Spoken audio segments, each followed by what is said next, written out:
Welcome to the RokStar show. You feel me? Thank you. Who are we speaking with right now? My name is Auda. Alda, what drew you to the music industry? What drew me to it was, I guess, my passion for making it. It came to me really easily.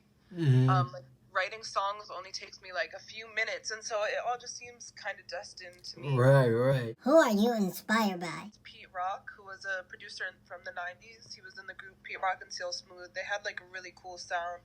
So when I was strictly producing, I was very influenced by him. Very much influenced by like Tribe Called Quest and the whole 90s, 80s hip hop rap scene in general. I also am very influenced by like Azalea Banks, Tyler the Creator, Khalees, just like a lot of alternative artists who weren't afraid to be themselves. I feel like that's exactly the lane I'm going in. So I'm very influenced by them.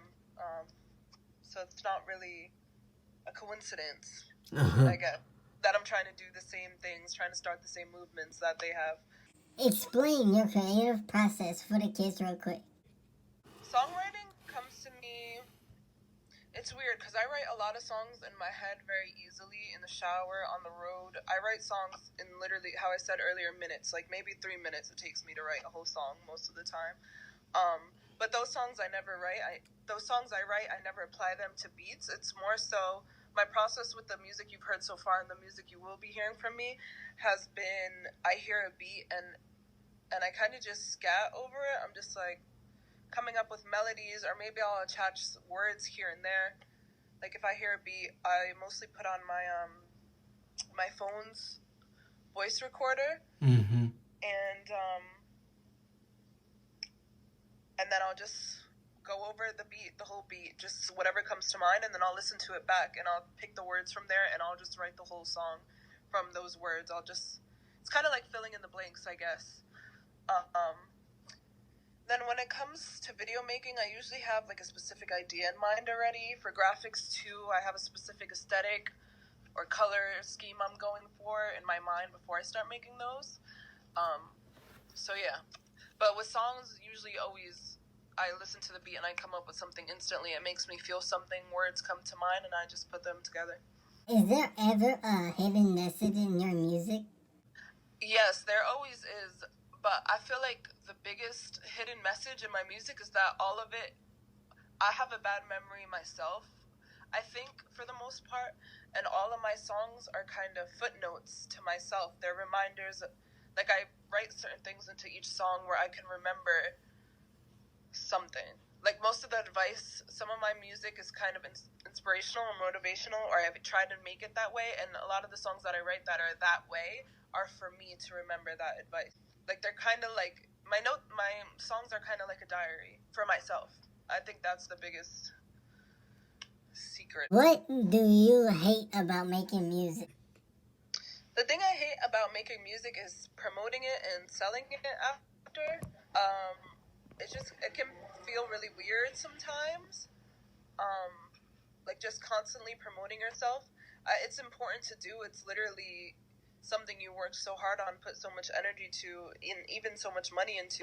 You should be able to share it and want people to see it. But I do feel kind of annoying sometimes, which I hate. Like I do it anyway because it's what I owe to myself. But the selling and promotion of making music is what I dislike the most.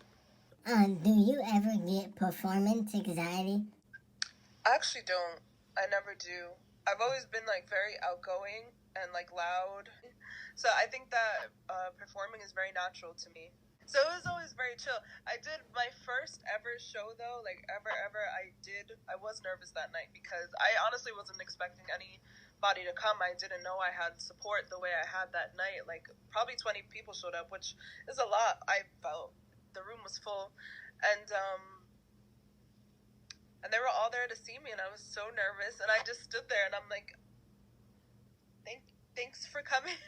But after that first show, it was chill. I never again had anxiety or felt nervous. Good.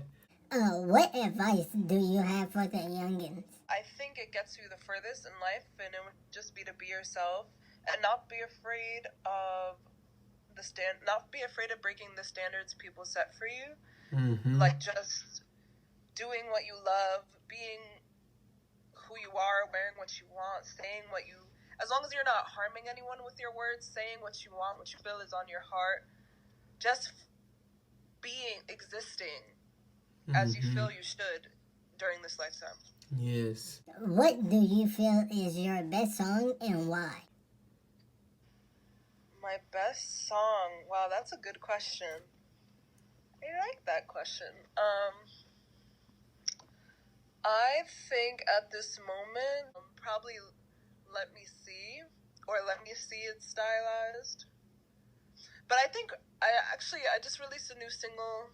I don't know, honestly, I'm going to be honest with you. I love all of my work. I think all of it is really great, and I'm surprised that I'm able to make any of it. Like, I love it all. Can I choose two? Yeah, go. Okay. All right. So Let Me See is my favorite, and this new song that I just released, Righteous, is my favorite. Righteous is my favorite because of the way I wrote the song. I think it's the most honest song I've ever written. And it's how I told you earlier, a lot of my songs are like messages to myself, notes to self. And that song was me just working out so much pain I had felt because of the things growing up, everyone would always tell me, oh, you're this, you're that, and I would believe it. It wasn't always the kindest things, you know. People would just call me all kinds of things, and for a while I thought I was a really terrible person. And I know that I definitely did have things I need to work on, but I just was so in the dumps about who I was, and I didn't want to be her anymore. And that song was kind of me working out all those frustrations and finally breaking free of all the words that people attached to me. Who do you want to collab with, locally and famous? Locally, I would probably want to collab with these girls. They go by Coco and Claire Claire. They're not exactly local because it's two girls. One lives in LA and one lives in Brooklyn, New York. But New York is kind of local to me. So I would say them. They're amazing. I'm obsessed with their music right now. And big time, I'd probably want to collab with Tyler, the creator, or FKA Twigs, definitely. What do you want fans to remember about you? I want them to remember my spirit, like how welcoming and loving and understanding it is. Well, thank you for chit chatting with the rock star.